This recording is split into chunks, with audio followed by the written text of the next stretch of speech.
it's time to relax, and you know what that means. A stack of comics, your favorite easy chair, and of course this compact disc playing on your home stereo. So go on, indulge yourself. That's right, kick your shoes off, lean back, and just enjoy the melodies. After all, music can bring back all that nostalgic memories. Yeah, here we go.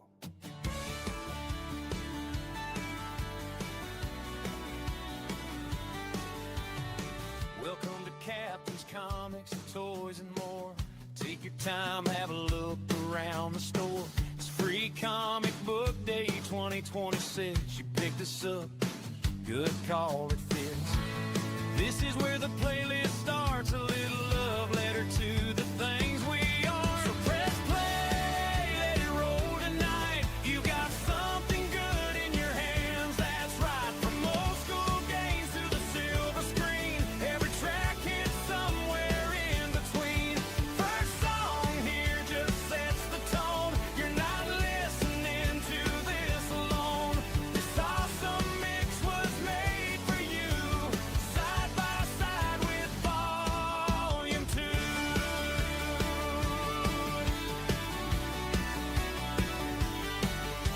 You'll hear a fight, you'll hear a flight. Mortal Kombat kicks it off just right. And Superman up in the sky and Spaceballs makes it all go by. Pac-Man fever lights the maze. Geeks take over in their own way. OCD with that coffee spin. Yeah, this is where the fun begins. Rapping Duke with a throwback sound. Diggy diggy hole goes underground. The Witcher theme calls you near. Serenity brings that quiet cheer. Let it play. Don't skip a track. There's a story in this stack. So press play, let it roll tonight. You got something good in your hands, that's right. From old school games to the silver screen, every track hits somewhere in between. First song here just sets the tone. You're not listening to this alone. This awesome mix was made for you, side by side with Volume 2. Mr. T brings the energy. Barry runs through history. Spider-Man swings back again. Hobby talk with all your friends, and time keeps moving on. Then the ultimate showdown song, and if you're someone who plays to win, there's a hidden track tucked in. Yeah, you might want to stick around.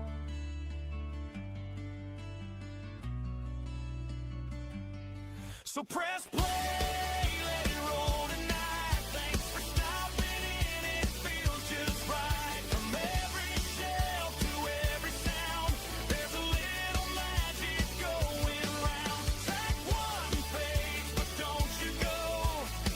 There's a lot more left below. This awesome mix was made for you. Every song to carry it through. Thanks for stopping by today. Enjoy the show and press play.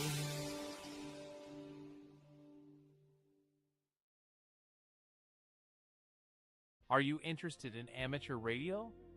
Ham radio is an exciting hobby that opens the door to digital communications, international connections, electronics, STEM learning, public service, and community involvement. The Amigos Radio Club Ashtabula is a non-profit 501c3 organization dedicated to helping people discover one of the most rewarding hobbies around. We offer free amateur radio licensing classes, mentoring, technical support, and opportunities to get involved in all aspects of radio communications. Whether you're interested in emergency communications, technology, public service, or just meeting great people with shared interests, there's a place for you in amateur radio. Learn more and become a member today at kc8oh.org. In a small town where imagination faded, one place refused to let it die. A beacon in the dark where new comics sat idle waiting for an opportunity. Captain's Comics, Toys, and your next adventure starts here. This store has not yet been rated.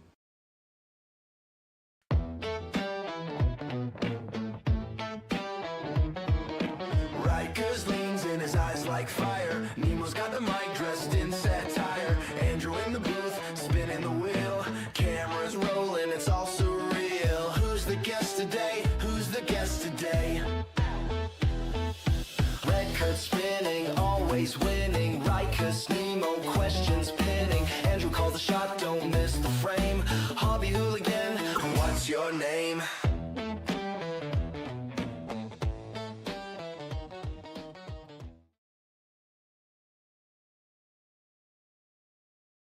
Welcome to another episode of Ashtabula Hobby Talk. It's Thursday night, and you're tuning in live to another live stream.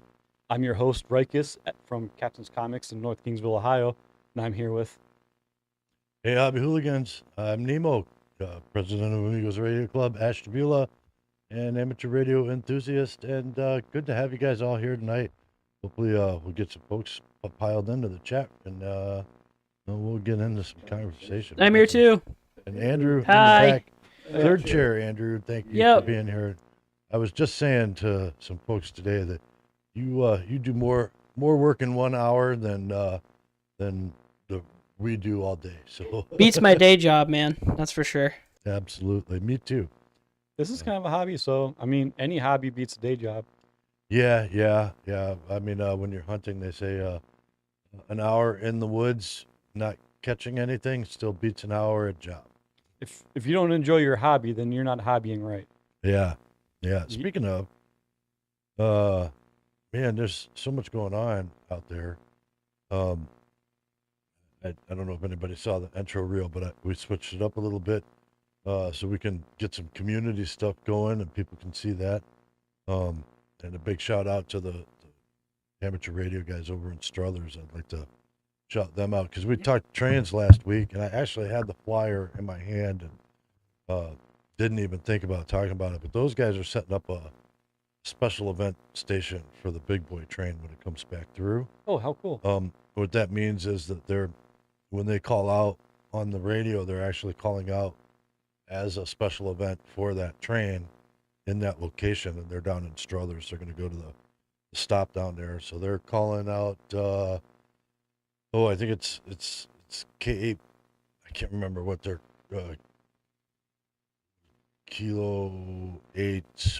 It's not Kilo 8 Bravo. It's something else, but they're going to be K8 Railroad, K8R is they're going to be the call sign that they're going to use, and so that's going to go around the world like that.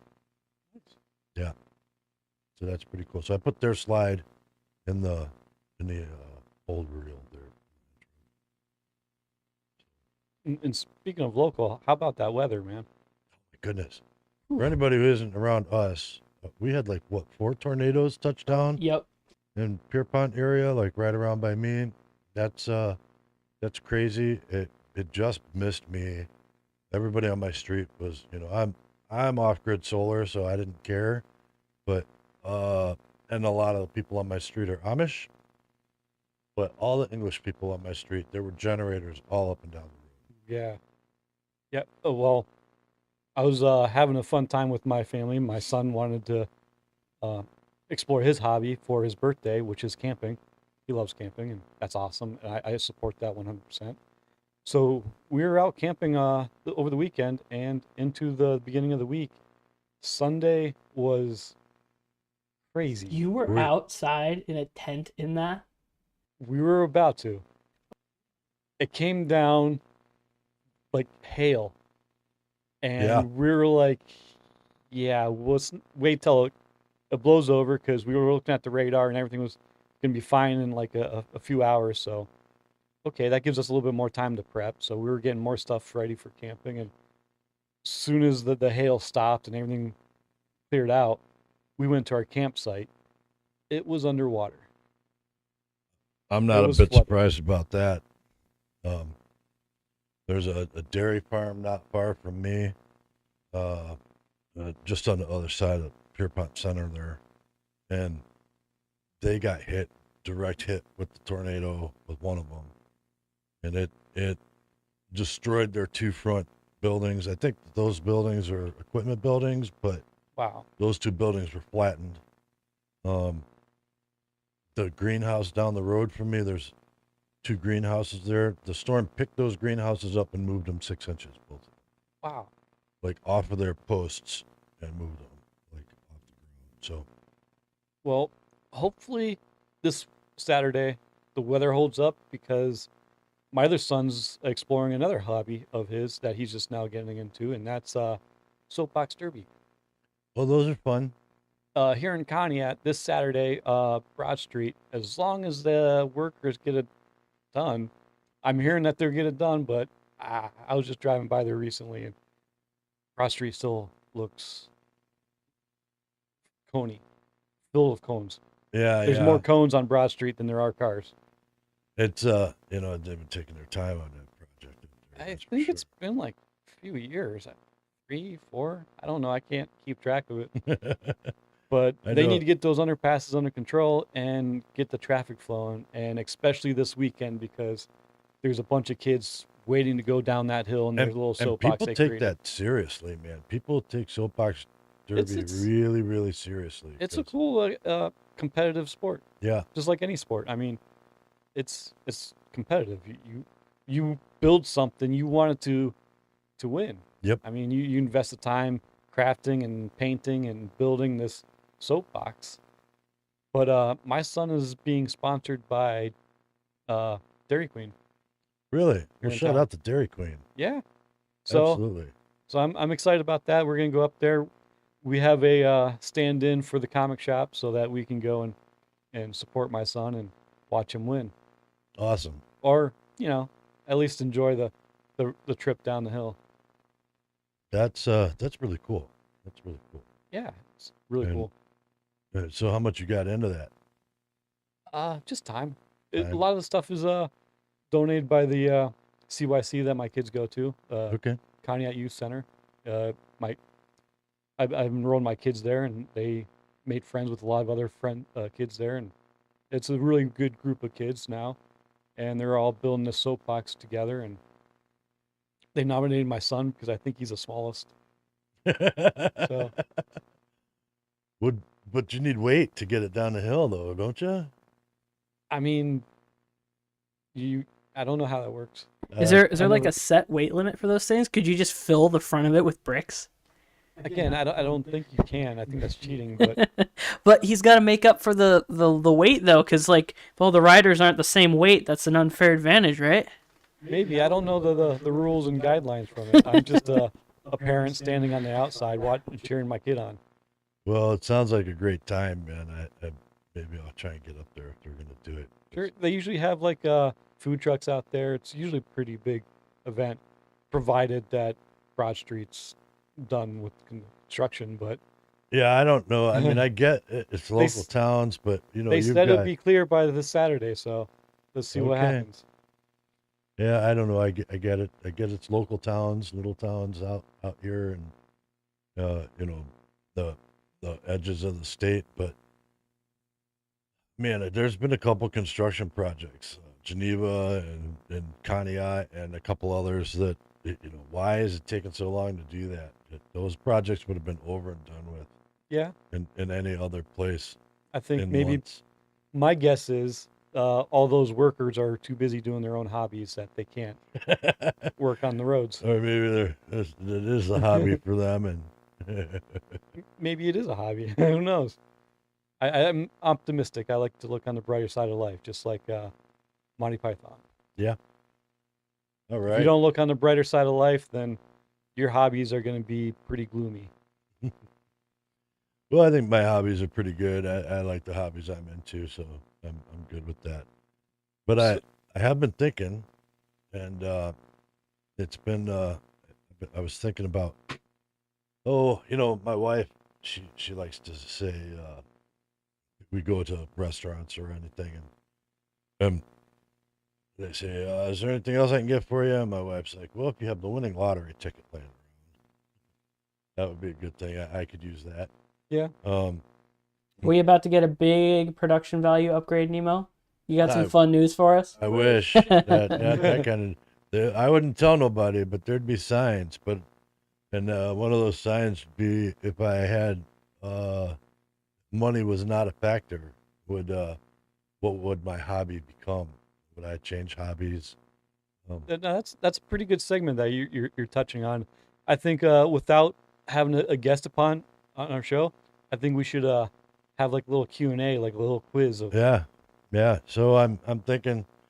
I was thinking, what would my hobby be if money wasn't an object? And I think there's two things I wouldn't mind doing: amateur rocketry and glider planes. I think interesting. those are the two things. You see those guys with the suits, the glider suits, jump off of mountainsides. I wouldn't want to do that. Yeah. Wingsuits? Yeah, Oh man. I would not want to do that. That's off the list for me. No, we'll come cover you if you're doing that. We'll be more than happy to talk to somebody who does that. But I would not personally participate. But there used to be in the, I want to say 90s ish to the 2000s, early 2000s, there was a group of guys out in Arizona that were amateur rocket guys. And these were guys that would load themselves into their amateur rockets and launch themselves up into space. Man. And I don't know if that exists as a thing anymore, but I would definitely participate in that.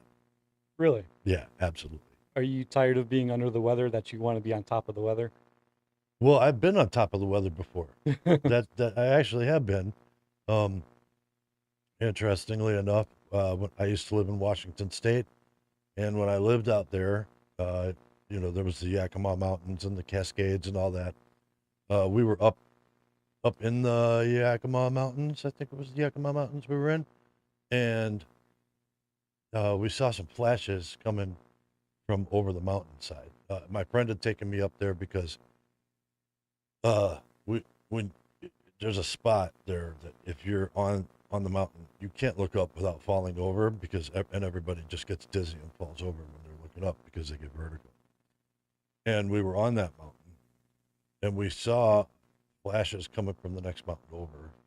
We were curious and we wanted to see, so we drove up over the mountain to come down the other side. And when we were coming down the other side, it was a valley on the other side, obviously because there's mountains. There was a thunderstorm rolling through the valley below us as we were coming down the other side. It So kind of sounds like the old Bear Went Over the Mountain song, just to see what he can see. Yeah, and that was actually pretty cool. Nemo went over the mountain to see what he can see. The other side of the mountain was all that he could see. But yeah, so I think amateur rocketry, I would definitely get into that. Yeah, not me. You'd be surprised if money was not an issue and I had all the time in the world, you'd be surprised what my hobby would be. Well, time's a different story, but yeah. Can't buy time. No. I would probably pick up bonsai trees. Bonsai trees. That's Bonsai pretty trees. cool. If I had enough time to sit there and craft and learn how to architect the bonsai tree to however I want it, I think that'd be kind of fun and soothing. I used Peaceful. to not live far from the University Circle area over there in Cleveland, where the art museum is, and the Crocodile Museum, and the Botanical Gardens History Museum. And I seem to remember going to the Botanical Gardens one year when they had a bonsai exhibit. They had all these bonsai trees in there. It was probably one of the coolest times I ever went. I granted I don't know one thing about bonsai trees, but if I had money and time was not an issue, I would sit there and learn and craft it and skill it. Well, they're really small. Well, yeah, and they exist outside of the Karate Kid movie. of course. But, But that'd be interesting to see what other people would be doing if they had. I mean, money's not an option, but I don't want people thinking that their hobby has to make money. If you're not worried about making money off your hobby, if you just want to do something as, like a hobby and spend the time on it without thinking about a return investment, what would you be doing? Andrew, what would you do? Well, a bunch of my hobbies can involve making money, like beekeeping and all that. It's really nice when you don't have to manage like 25 hives and stuff. Like 3 or 5 beehives is great. So that's what you would be doing if money was an option. You'd be still doing bees. Well, there's a lot. I do a lot of hobbies, right? And beekeeping is actually not the most expensive one. That's probably a tie between amateur radio and FPV drones. There's some pretty crazy stuff you can build if you got money with FPV drones. And yeah, it would probably be a toss-up between taking the amateur out of amateur radio station or having an FPV drone big enough for me to, like, sit on and ride. That would be fun. Those things are very dangerous, though, so... Are they? Because I see them on YouTube videos all the time. I mean, think about it. You're riding a blender. It's like a helicopter, except the blades are below you instead of above you. Well... I mean, I guess 6 of one, half a dozen of the other with that. Like, I mean, people have ultralights, and they yeah, fly those. That would also be really fun too. Is experimental aircraft I would do ultralights for sure. Like, I've always wanted an ultralight. like they make like gliders and stuff where they have like self-propelled gliders. It's kind of cheating at that point, but they've just got little like flip out jet engines that are like the size of a garbage bag, or not garbage bag, a garbage bin. They just pop out the side of the glider, so you don't have to have your buddy tow you in a little Piper Cub or whatever, and you just sit up there. Because I guess Ohio is really good for like thermals and stuff. So my friend tells me. So. That's cool. Yeah. I've known a Hey, couple Justin's people, here.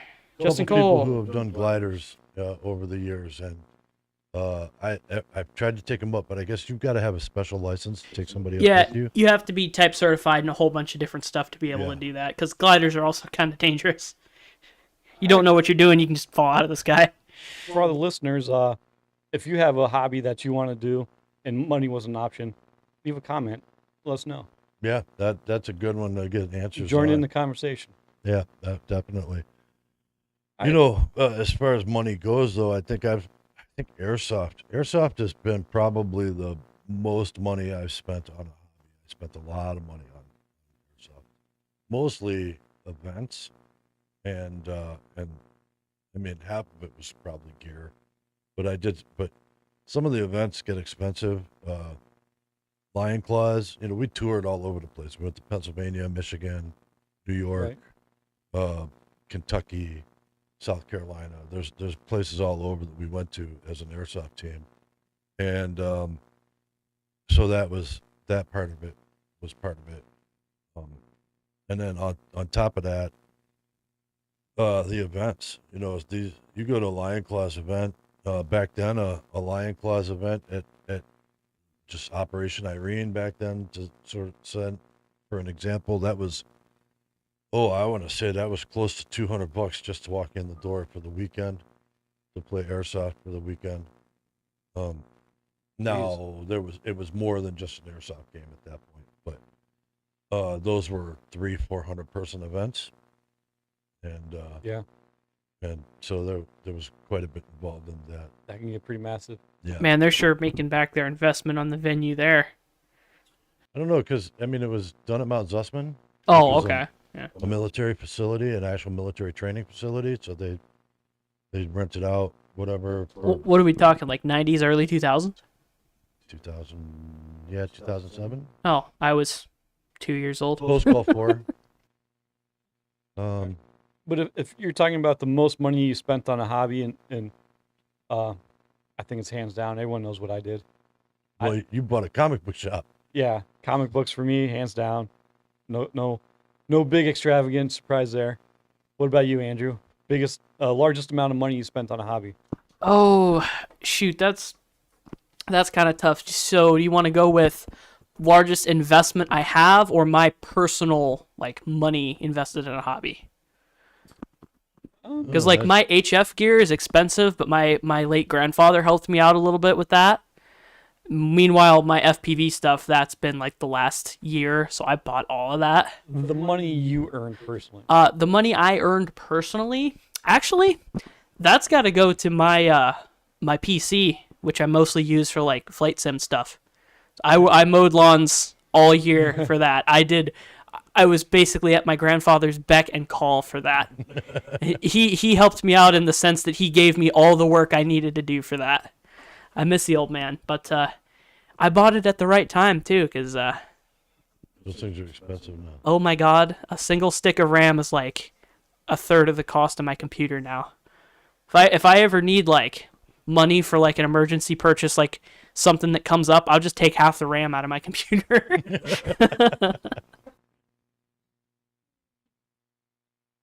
If you could instantly become an expert at one hobby, what would it be? Oh wait, we got a comment here. Oh, Um, what do we got in there? Oh, there's Dan, and we got DMG in there as well. All right. Welcome, guys. Let me see. someone said, I would love to have a 1-gauge live stream railroad. I assume that was live Steam Railroad from Dan in the other room there. 1-gauge live. Them ride-on trains, man. Those would be pretty cool. I like them ride-on trains. I have enough Right. space. I could set one of those up and do something pretty cool with those. So if money was not an option, a live steam railroad would be kind of cool. I have to admit that's a pretty cool one. Here's kind of a unique one. I'll let's see here. Oh, DMG, hello all, still here X-raying broken people.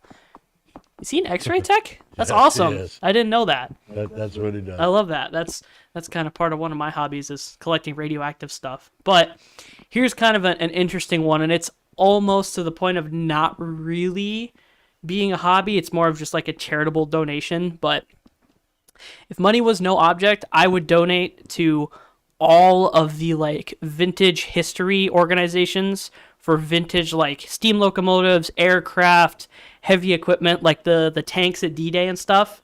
Make sure they never have to want for funding ever again, because I don't want know if all those donating old money things. is a hobby. Well, no, see, my hobby is I love history, right?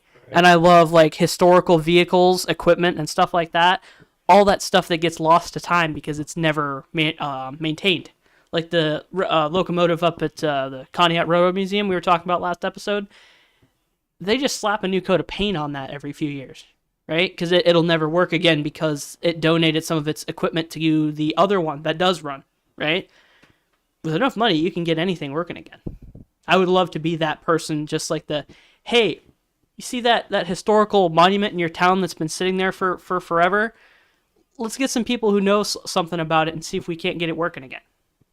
That's always really cool to me, stuff like that. So, All right, let's go back to the question. You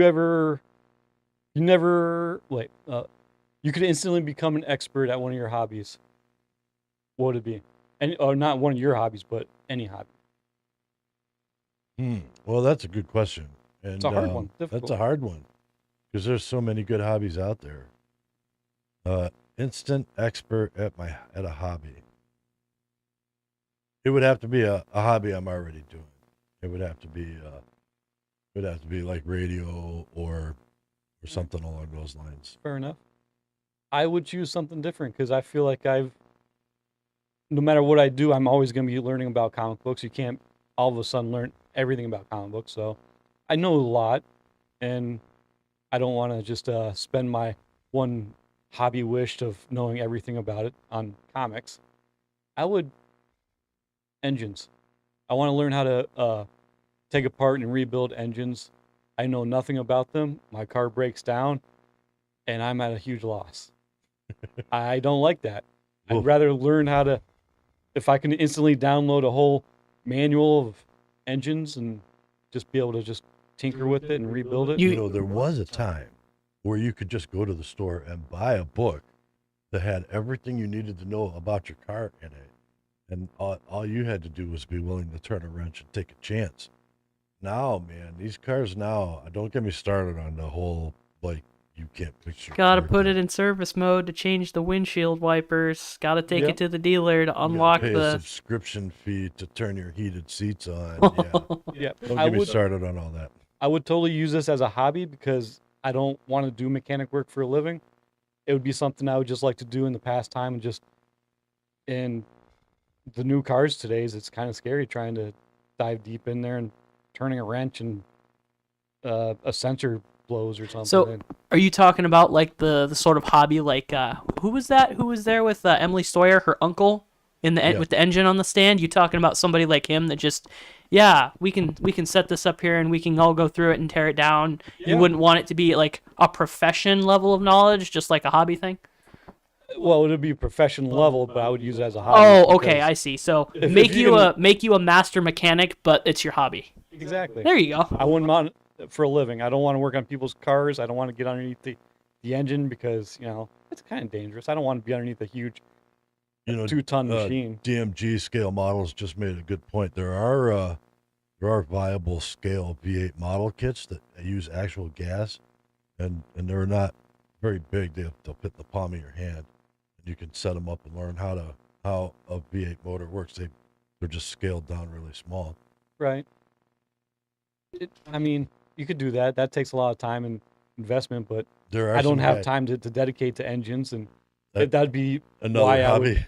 that'd be why I'd instantly become knowledgeable on that Yeah, field. I've seen somebody take one of those and use it as a generator to power an RC boat. Yeah. I've Yeah. seen people put them in their RC cars. And Yeah, they're awesome.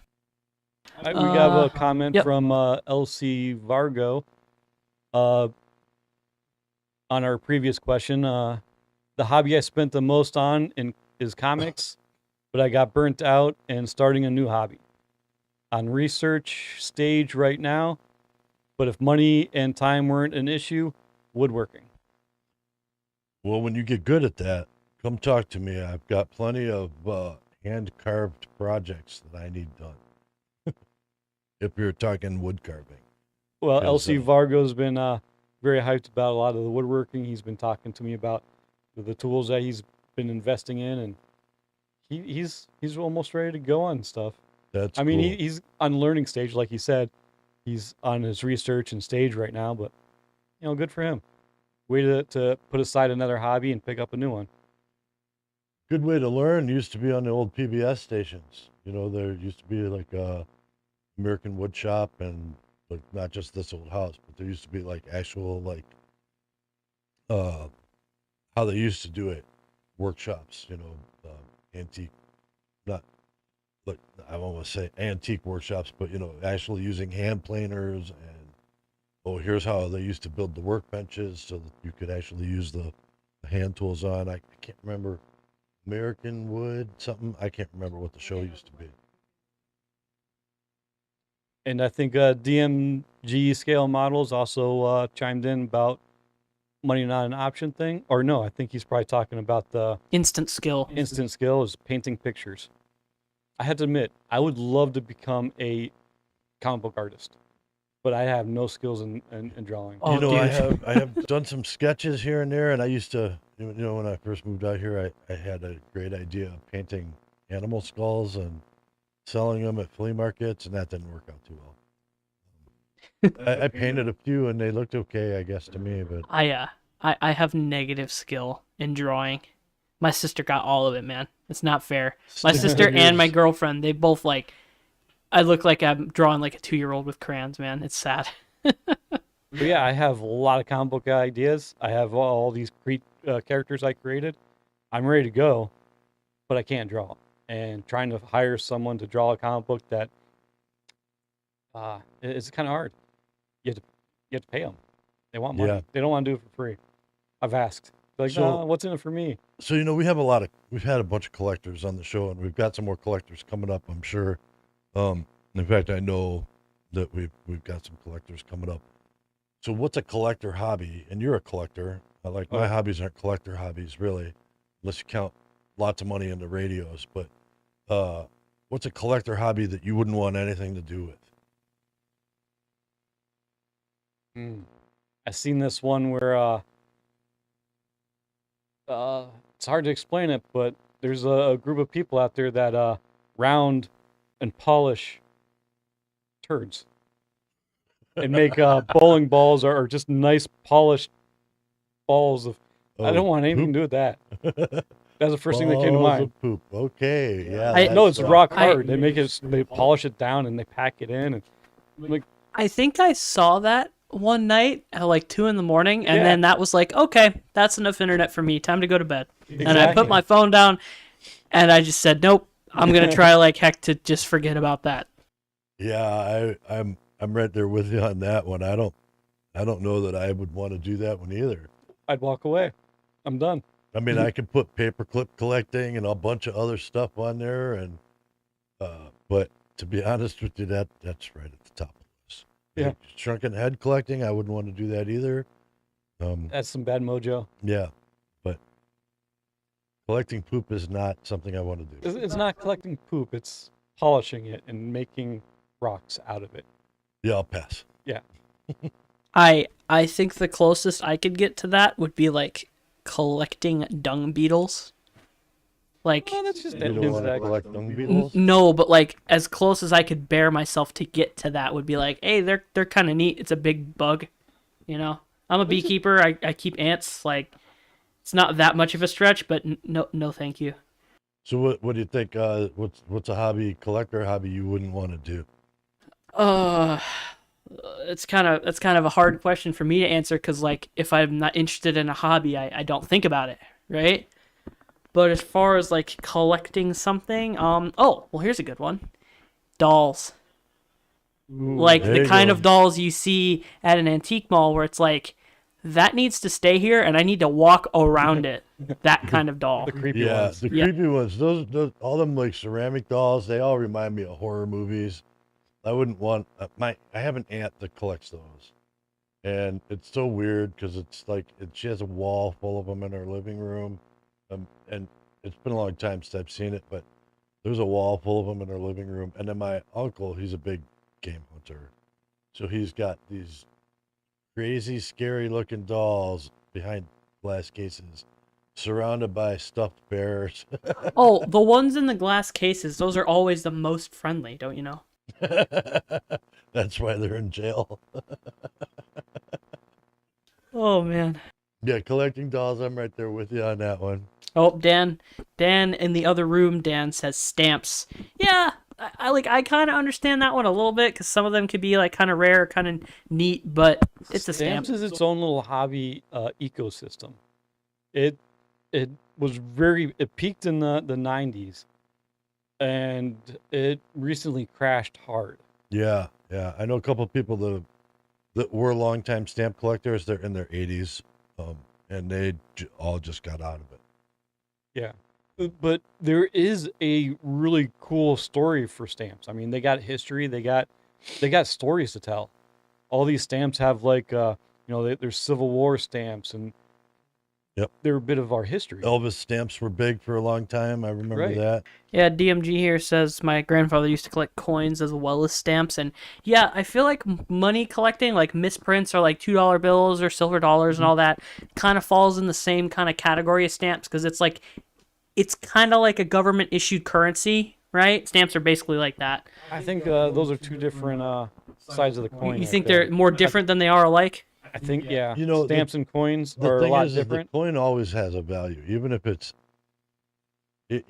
worn down, and if you can tell that it was a coin, somebody can tell you that used to be a Roman penny or whatever. But even if they can't, you've still got a couple cents worth of copper or a dollar or two of bronze.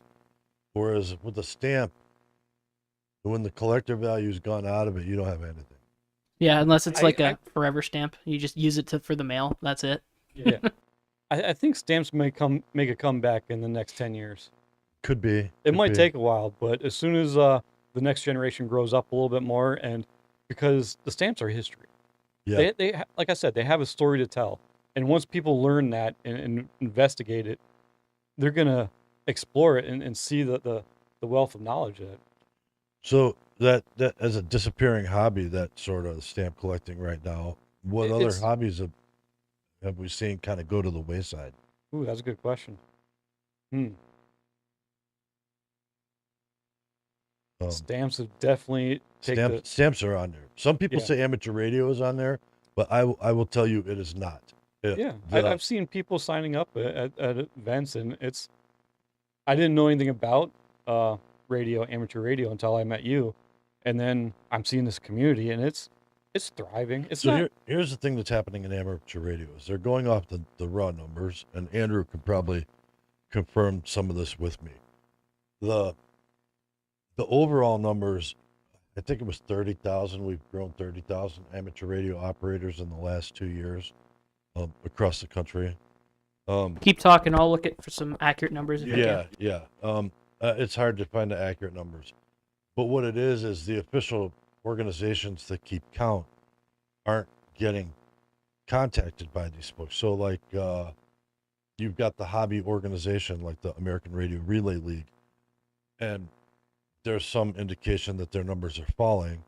Their numbers are falling from attrition, just because older folks are not replacing younger folks with younger folks in the hobby, and the younger folks that are coming into the hobby aren't seeing the value in the organization. This is across the board, not just with radio. It's with the the NRA and like the soccer leagues and stuff like that. The muti leagues that used to go to upper levels, that kind of thing.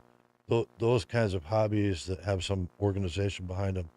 The newer people that are coming in aren't seeing the value in touching base with the established credentialed places, so they're not seeing the number increase, but the numbers are there as far as I can tell. About the numbers, according to Google AI, so take this with a grain of salt, of course, about 30,000 every year. So in the last 2 years, about 60,000, and in the U.S., 830,000 active licenses, according to the FCC database. So that's up from like 700,000, 730,000 that it Yeah, was it's just a couple definitely years ago. made a resurgence in the last 10 It's years. not a dying hobby, but Right. people like to pretend it is. But stamp collecting, that's been going out the window for a while. What other hobbies have kind of disappeared? Andrew, can you think of a hobby that you've heard of that you've never seen anybody do? Maybe. This is a tough one. I mean, something just to think of, because like old folks passing away is like sewing in a sewing room with like a sewing machine. Like I don't think that's true. My kids are taking sewing I classes. think there's a resurgence in that. To be honest with you, I see a lot of channels on YouTube that are literally boomers and Gen Z, like your age and my dad's age, getting together, and it's the mother, or well, it's the granddaughter and the grandmother getting together, and there's a bunch of channels that I've seen out there where they're like, okay, I'm teaching my granddaughter how to crochet, or I'm teaching my granddaughter how to knit. And in being on the collector side of it, the comic book side, I go to a lot of conventions, and I know a lot of cosplayers. Cosplayers like to make their own outfits. Yeah, DMG says needlepoint. needlepoint. I'm not even entirely sure what that is. All right, needlepoint. I will put that on the list of things that might be fading into the end. I don't know. I don't know too many other hobbies that are just taking a huge hit right now. I think whittling, specifically whittling. You think so? I don't see a lot of kids going out collecting sticks and carving them with knives. No more Boy Scouts, or not as many Boy Scouts at least. Although I guess Trail Life's kind of picking that up. So In my trail life group, Do you- I got a couple kids. do you that guys like have whittling stuff like badges and that? Yeah, Oh, okay, that's All good. right, so maybe that's a tough one to come up with. it is. I bet we could figure out some that aren't there though. I would think maybe marbles. Yeah, marbles or dominoes, stuff like Marbles. Well, dominoes is a game though. that. That's like a game. I Okay, used you to talking play about dominoes as like the game, or dominoes as like building something and knocking them down and have them do like all kinds of. that. Well, the game Bones Dominoes. That I think most people buy most the people dominoes. don't even know how to play that game. Yeah, Yeah. I didn't even know that was a game for the longest You didn't know time. it was a game? No idea. I thought, hey, wait, why do they have all these weird like dots on them? Don't you just set them up and knock them down? I knew how to play it, but nobody around me wanted to play it. And then I moved out to, I actually lived on Turtle Mountain Reservation in North Dakota for a little while, and everybody there played it. So I was happy because I'm like, man, I haven't been able to play this game ever. I was taught how to play it. And Someone mentioned Pogs and Slammers. Yeah, that died. Yeah, that's a good one. Those are trends, though. I mean, they got to be around for a while. Like Beanie Babies. Yeah, that That one was a. kind of died collecting those. Yeah, I would think maybe. I don't know. I'm having a hard time trying to come up with a hobby that. that disappeared off the face of the earth. I don't necessarily think LARP is dying off. I think it's just evolving into different forms as well. Yeah. DMG says maybe not the traditional sense of like how you guys would have played it back in, slightly earlier days, but it's definitely different now. Well, I mean, it's evolved because, when I started role playing, it was mostly just tabletop stuff. And then DMG and me, we were involved in a live action group, LARPing group that was 80 people every Friday night. So I think I got one. How about cobbling? Cobbling. Shoemaking. shoemaking, yeah, that's one that's really gone to the wayside. Most people just buy their shoes now, and there's no art in it. I don't see a whole lot of people Yeah, taking. That was a skill. I was in Cleveland the other day, 2 weeks ago, and I did see, and I was very surprised, somewhere around the 55th area, like between St. Clair and Chester-ish, there was a store there that advertised shoe repair on their window. No kidding, really? Yeah. You can repair shoes? That's crazy. There used to be a shoe repair place on like every street corner. Yeah. Like- You don't buy a new pair. You just refurbish Yeah, one. no, Wrong that's shoe. that's completely They'd unheard rip of the anymore. old soles off and they'd put new soles on, or they'd restitch all the stitching. Oh, there we go. Unless you're talking about like work boots, I don't think I've ever seen anybody bother to actually professionally repair like shoes other than like, hey, let me squirt this bottle of super glue in here so I can get them another month. You know? That's pretty much all you can do anymore because nobody makes shoes. They all just Yeah. glue them together. Yeah, I guess that's true. But the old shoes were glued and nailed together, and there was wood and leather and all that. My dad used to have his shoes repaired. DMG scale models beat me to the punch, but I was also thinking TV repairs like VCRs and other repair shops. Oh, That's definitely gone. that's I have a really nice mini DV player that I cannot find anybody to repair it. that's it's- kind of just gone the wayside of electronics repair in general because it's so hard to get parts for like anything anymore. Unless it's a smartphone Yeah, smartphone like smartphone repairs and mainstream that's it. stuff. Well, and and tablets. Yeah. yeah, Smart but smart devices, we'll just say. nobody repairs like your television anymore. No. If you can have a 60-inch flat screen TV, and when it goes on the fritz, you just chuck it out back or into the garbage. And don't do that. There's special ways to dispose of those things. Please but- recycle your electronics. Yeah, but I mean, it's disposable. I'm a big fan of fixing it. Also a big Yeah. fan of buying stuff that lasts. I pulled my dad's old Sony TV out of the basement that was like our living room TV since I was little. And it's like a CFL backlight and everything. It turned right on. My dad has a Dumont television from like the 1950s. I'm willing to say it was probably around 52-ish. And it's old black and white TV. And that was the TV that I watched until I was probably 10 or 11 years old, maybe even 12.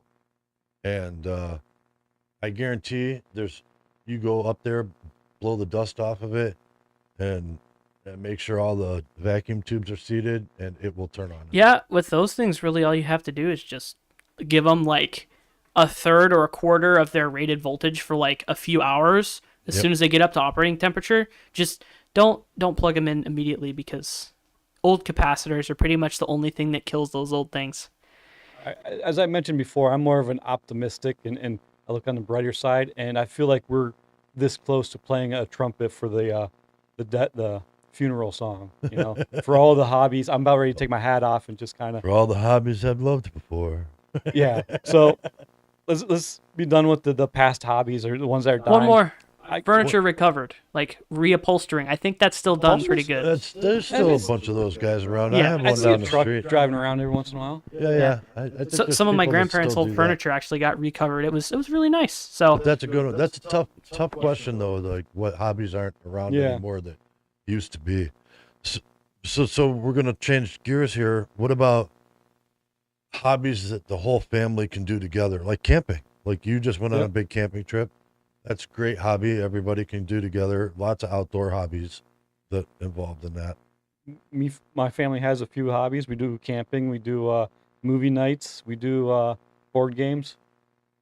My kids love board games. My youngest got into Magic pretty hard right now. So me and him are battling every once a Collectible week. card games. That's a good thing to get into. Yep. Ever since Magic the Gathering co-op with Marvel, it piqued my interest, and now I've got a new hobby.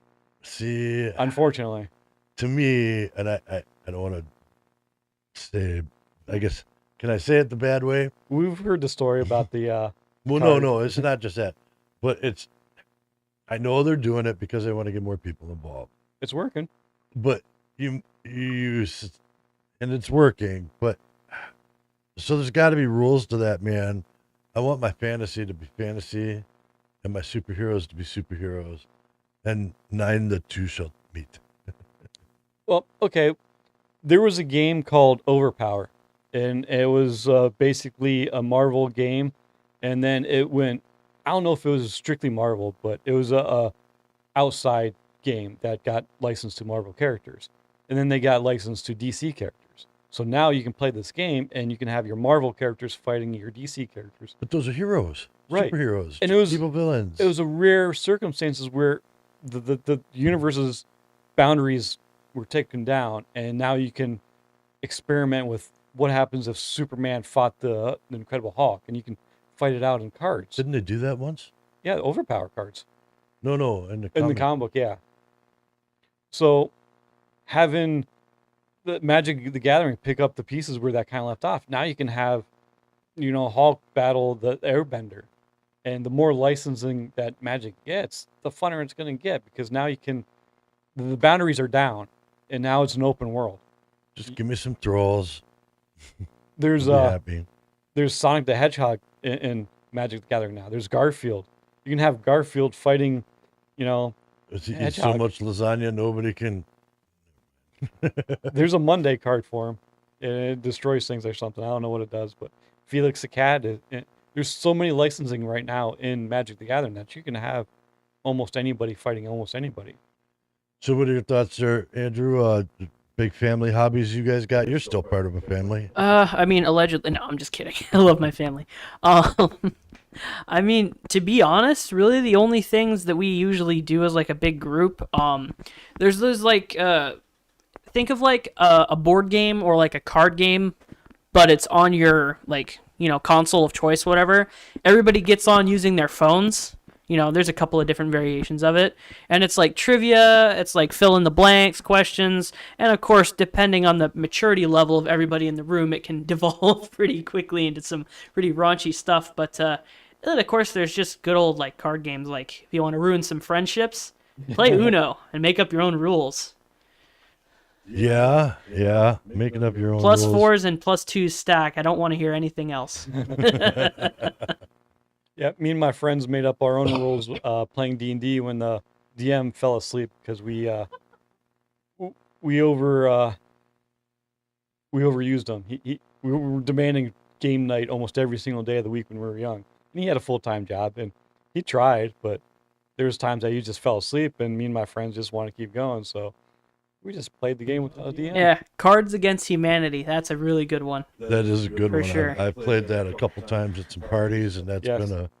been a good one to play. I think one of the most wacky things I ever heard from like a D&D game, Rykus, this guy said something along the lines of, okay, so I have this ring, right? And whoever or whatever wears this ring, it disables magic, right? So not super cool if you don't think about it, right?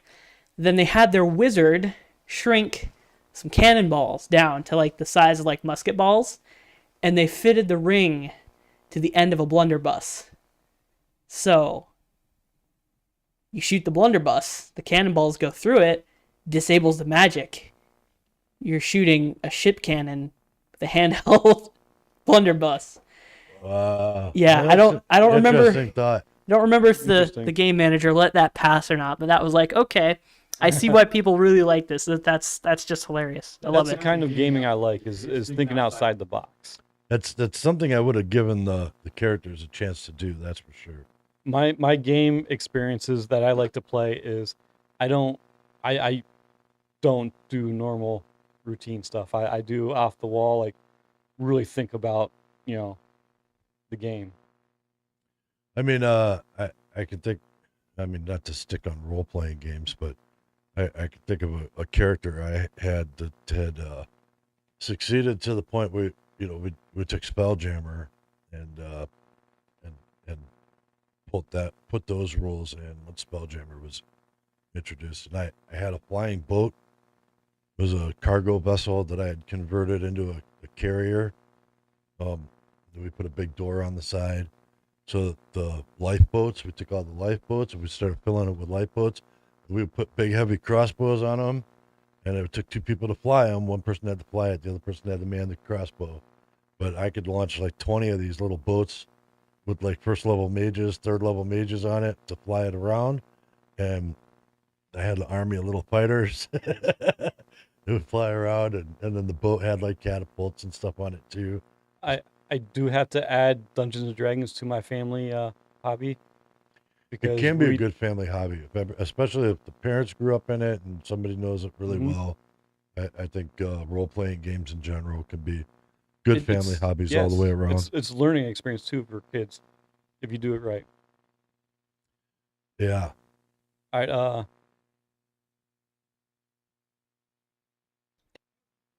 We're all caught up on the What's chat here. The rarest, coolest, and most unusual item you found for one of your hobbies?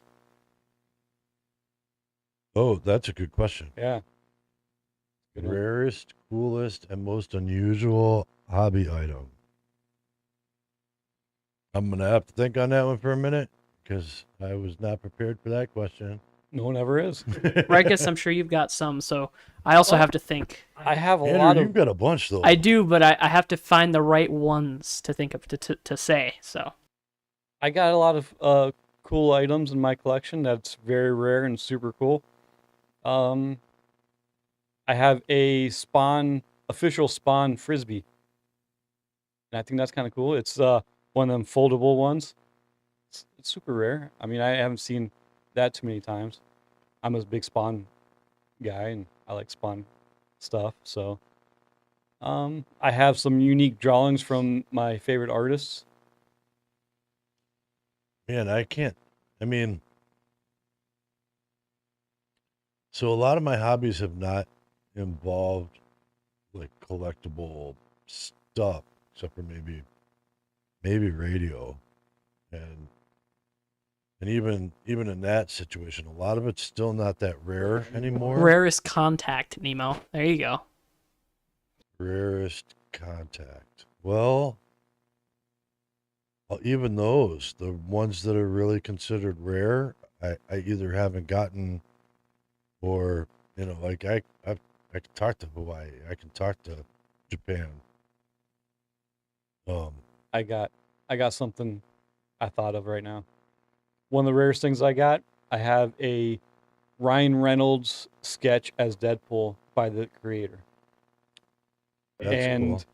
On one side of my window, and I have a sketch of a local artist of Hugh Jackman as Wolverine on the other side of my window. And I think both those are pretty cool. You can actually see their faces of Ryan Reynolds and Hugh Jackman and the character they represent. Oh, let's see here. We got Joe here. I found an 1859 Indian head penny while geocaching. Wow. That might be worth a little bit. That's pretty neat. That's cool. And LC Vargo, I have an old rotary telephone that is shaped like Snoopy. That's cool. That's cool. Hang on to both of those things. So let me see here. I have, one thing that springs to mind just recently, on my video game side of my hobby, I have a collector's edition of the game Terraria. It's like, think Minecraft, but 2D, pretty much. And anybody who, by any chance, watches this and knows about Terraria is going to hate me for saying that. I have the collector's edition that came out in 2012. I don't even remember how old I was, but I have not seen a single one come up on any like shopping retailer or anything since, like for the used or whatever. The only one I've ever seen sold in the past like 5 years was from some guy who found it in Japan. So that was pretty cool. And wackiest thing, craziest thing, most unique thing.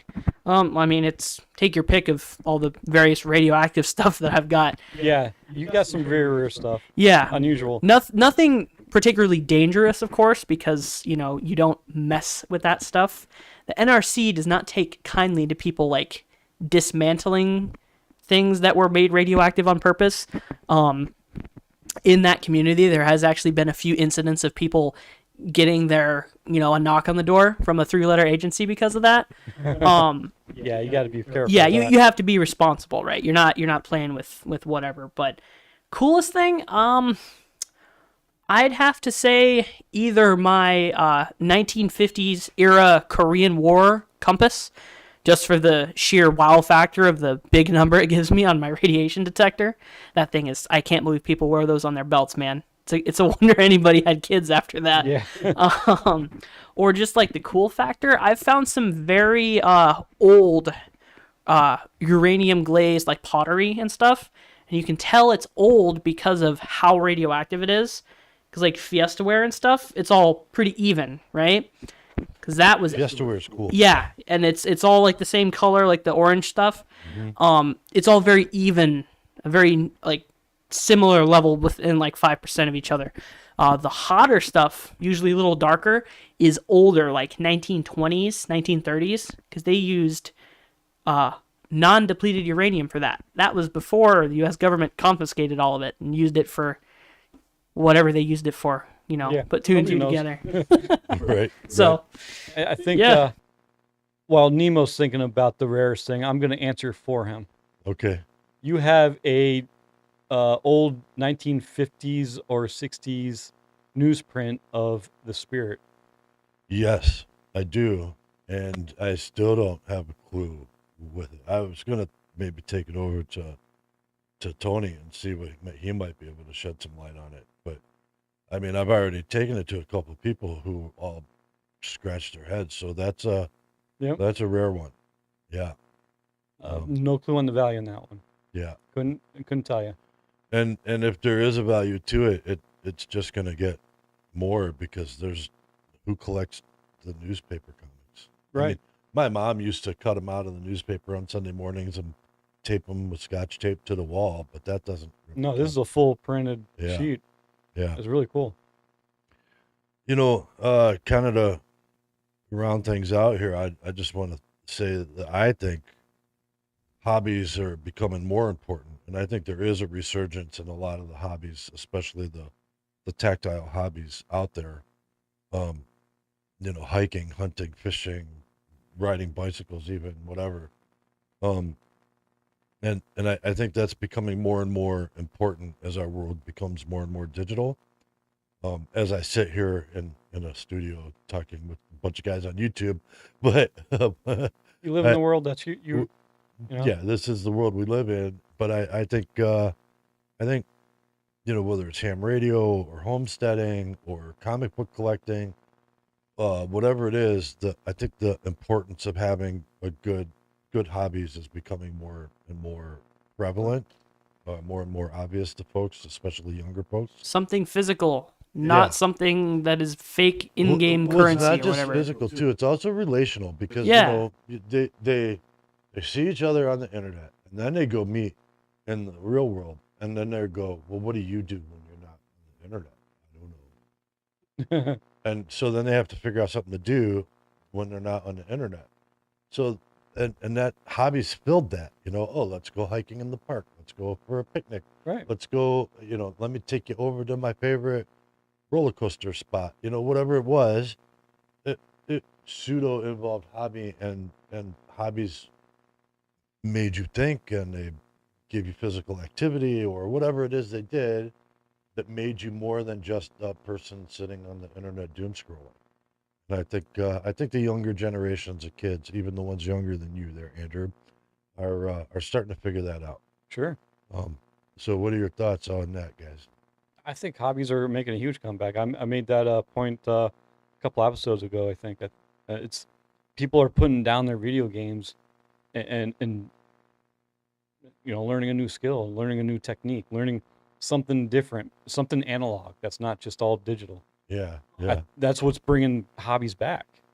For my generation especially, a lot of the manufacturers and who would have been adults while we were growing up, we as like just say Gen Z, from what is it, 99 to 08 or something, or 2010,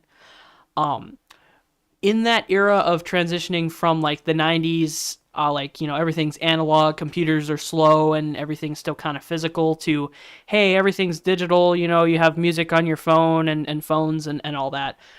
We never really stopped to appreciate what we had or what we grew up with. And I feel like that's one of the reasons why analog, physical hobbies are making a comeback. Let's just say vinyl, for instance. There is something completely unique about the imperfections of vinyl, whereas you go buy a CD at wherever your big box store is, and it's there, or as most people do now, you buy a music subscription and you listen to whatever music you want. But there's something to be said about physically owning something, whether it's music, whether it's video, whether it's pictures. Being able to handle the film negatives that I shot with my own film camera, or my grandmother's film camera that I shot, that I had send off to develop, and they came back to me.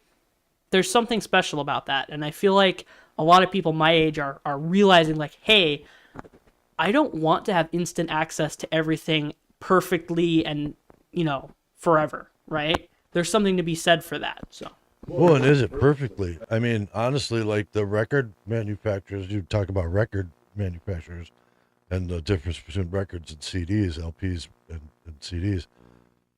The digital spectrum cuts off and is not as responsive on the extremes as the analog spectrum.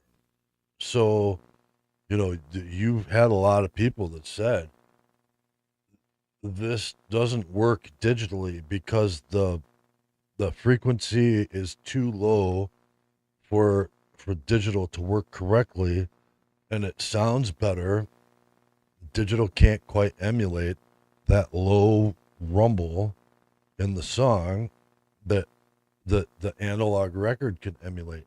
Your highs have cutoffs, whereas the record doesn't have the high cutoff.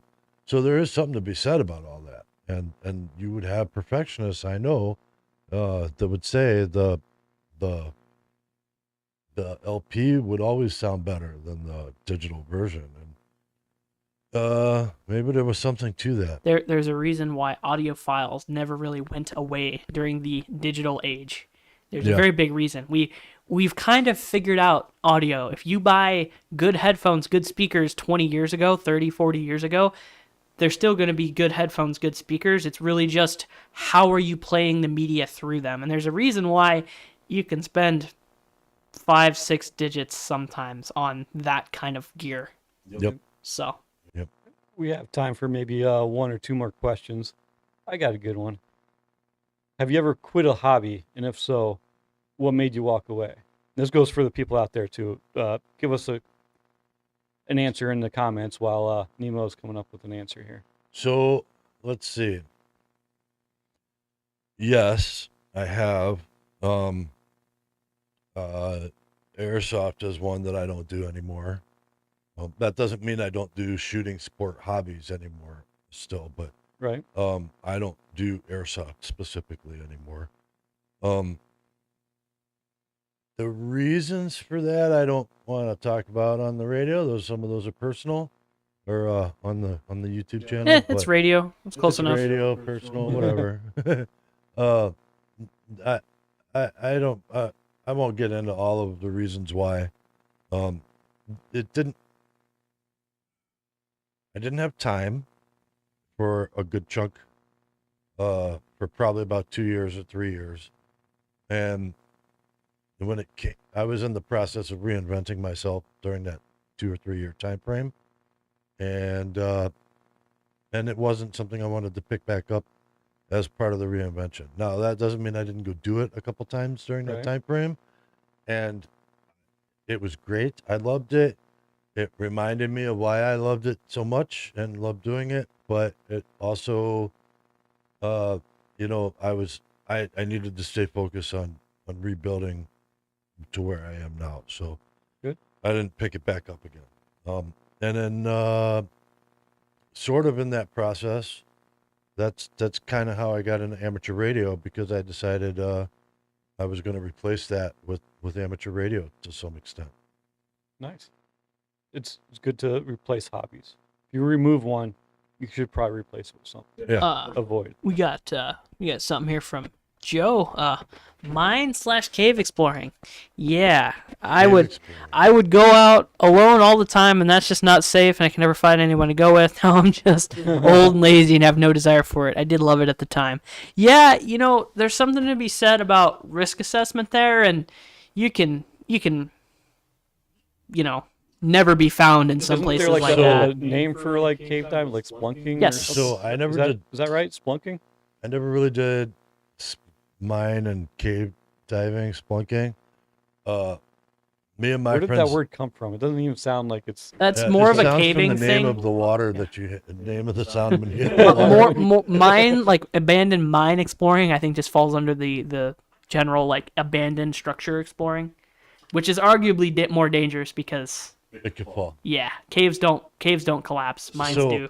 In the area I grew up, and I don't recommend people do this, but we didn't have like caves and stuff like that, but we did have storm drains and flood sewer drains that Oh, were yeah. big enough to drive cars and semi trucks through. Allegedly. And we would explore those, and I could get to just about any place in the city I grew up underground if I needed to. I Allegedly. Maybe all statutes and limitations are gone, but there used to be so you know you could start a fight at the local hangout and run across the street. we don't recommend you do. Which we don't recommend you do, and you could run across the street from the movie theater / coffee shop where the fight took place in the courtyard of the shopping area, and you could jump into the woods behind somebody's house and follow the tunnel that was there, and it would take you underneath all that, and then you were gone, and nobody else wanted to follow you through there, and come up the other side in the cemetery, and then walk up the street in the other Dude, direction. and folks get mad at kids in my generation for like being inside and being on the computer all the time. Oh, you guys never go outside. Oh, you know, it's video games make you violent. You're literally like rat tunnels through the freaking city of what? I love it. It's amazing, but what? yeah, Dude. We just We did used to pretty use those dangerous things. stuff in our generation. yeah. You kids have no idea. Rykus, did you have a hobby for that? I did walk away from a hobby. One I enjoyed. I like making a chainmail. I used to craft it and make a bunch of chainmail. I made a vest. I made all kinds of like pouches and pockets, and I did a lot of cool stuff with chainmail. Dice bags, but it's really hard on the hands, cutting and weaving it and snapping all those wires. Because I did it from scratch. I spun the wools, the wire into like a circles, and I cut the circles into rings, and then I just made my own rings. It was all from wire, and I made my own vest out of it, and it was cool. I like it doing it. I just sit there and watch a movie while I'm just sitting, kind of like whittling, but weaving chainmail together. But if I continued, I think I would have developed arthritis. Yeah, Maybe I didn't. If I have time, I might pick it up again someday, but I don't think it's in my future. You got to get like a jig. You just set the wire in and just big hand motions that spin it around into a circle or cut it off. See, that's the next evolution of that. Don't do it by hand. You got to level up your skill tree, man. I like getting into the hobby and doing it myself. I mean, that's part of the hobby. so now we got Andrew there. What about you, man? Hobby you given up? Oh, man. Well, see, I like hyper focus on my hobbies, and I don't usually pick one that I'm like, oh, maybe I'll like this. Oh, he's the one of those that hasn't given any of them up. Well, not He's none still of young. them. Not none He's of still them. young. But Give them time. Mostly, I just like take breaks on certain ones. Like until He's not recently, married yet. No. until recently, I hadn't done much amateur radio stuff. But of course, that was because I've been fighting with my computer. I love weird niche audio issues that like make my audio skip and pop. It's great. But Is that why we have so much difficulty with our audio? No. We run Linux. I run Windows at home, and now my radio PC also runs Linux. So that's why it doesn't do that. So all you out there listening, if you hear our audio skip and pop, it's deliberate. It's Or it's me, oh my gosh. because I did it 3 episodes ago. or it's Nemo. Yeah. A hobby that I actually did give up, Pokemon cards. I gave up Good on Pokemon you, mate. cards. Yeah, I know. All right, been in recovery for a long time since I was about. Oh, that sounds really bad. 14. Yeah. Any regrets? No, none at all. Because I found what I really enjoyed about that entire the Pokemon franchise is actually the games, and well, anyone who knows anything about Pokemon games knows how litigious Nintendo is about them. Once they get past a certain age, it's just kind of like, yeah, there's corners of the internet where you can find what you want when it's been abandoned by its, company. And I have a nice collection of games that I own, right? And that's how I enjoy my hobby of the Pokemon franchise. And the Pokemon cards are just way too expensive, man. It's gambling for children. It really is. So, yeah, I don't have any problems with anybody that does enjoy that. And, I'll still open a pack of Pokemon cards. If my girlfriend wants to get some, I'll be like, hey, can I open one of those? It's fun, but too expensive, and I enjoy that hobby in other ways that are not so expensive. Good answer. So, Right. yeah, Good besides answer. that, no, I don't abandon my hobbies. They just take breaks. Well, I have a lot more questions, but I think this will be good for part 1. yeah. We can. I sit have a down ton and- of questions. Well, we just talk hobbies, and that's what we do here. And if we can feature a hobby, we do. If not, we just talk hobby subjects. And tonight was a good night for that. But we should probably wrap it up. Yep. Thank you guys for being here, checking us out in the live chat. Appreciate that. Yep. And Thank you everybody for all the who people watches the show. participating in our chat room. Yep, definitely. We did have a winner for our 100th viewer giveaway. We have a shirt And being we made have just for a him. shirt being made, and we will try and get that out. It was to in him the intro, shortly. wasn't it? I believe you put a picture of it in the intro. I saw a Captain's Comics shirt in the No, intro. that's actually one of his slide shirts. Oh. It's from his Facebook page. from his Awesome. shop. But we will be out to give that guy his shirt and mug, and he's looking forward to it. So that's getting made up here. Hopefully, we'll get that done in the next week or so. And if you're not doing anything Saturday, maybe you can come out and help me film some of the soapbox derby. that would be cool. And I'm maybe gonna we film could, some stuff regardless and have some pictures and videos for you guys, but it usually helps out with other might people. go out there in the official capacity of the show and see what we can do. That Cool. would be cool. Yeah. We'll get we'll you see. some inside scoop of the Cognac Soapbox Derby. It'd be nice to talk to 2026. some of the other hobbyists out there doing it. Sure. We have our monetization push giveaway coming up here. Probably by the end of this month, we will let you know what that's going to entail. And don't forget to get over to the Ashtabula Hobby Talk website. Sign up, become a supporter member over there. It's free. If you're signed up over there, whatever iteration our web presence takes, and you will have a free membership there. So we'll make sure to keep that. That's part of what we want to do. We Mhm. do have a Ko-fi account set up. If you want to help support the show, we could use it. We are working on trying to make things a little better around here too. So that the support for that would help out quite a bit. I don't know what else. to If say. you have a hobby, or if you know someone that has a hobby, please share this video with them Yeah, or this channel. yeah. Share this channel with somebody that has a hobby that, even if you want to be on the show, share it to somebody that Yep, might we've want to be on got the some show. cool hobbies coming up here pretty soon. I know we've got a shoot coming up on Tuesday. Mhm. We're got a location shoot on Tuesday. We Weather finally, permitting. Yep, weather permitting. We finally got good enough weather that the racetrack is opened up again. We are heading up there very soon A part 2 to the to Emily's long-awaited race car. between rain and scheduling and everything like that. We've had a rough time of it with that. Joe says we should do a short live stream at the July 4th parade. I'm sure we could do that. At least We might be able to work something out with that. At least two of us are gonna be there. I don't know if you've noticed, but I did put some information regarding the July 4th parade up in the beginning of the show there. Sure. If there are flyers and events you wouldn't mind having in the lead into the show, we can do that too. So make sure we get those digitally. You can just contact any of us through Facebook, Ashtabula Hobby Talk on Facebook, or email us through the website. AshtabulaHobbyTalk.com. AshtabulaHobbyTalk.com. The membership sign up is free over there, and at least for right now, at the end of the month, we're gonna lock it down to a registration page. We're not sure exactly how far we're gonna go with that, but we do want people to sign up, because that is going to be our main way to contact people. If you don't maintain your own email contact list, you don't have access to it in this business, in this hobby business, whatever. So we want to make sure we are able to contact people. So get over there, sign up, and we'll get that going.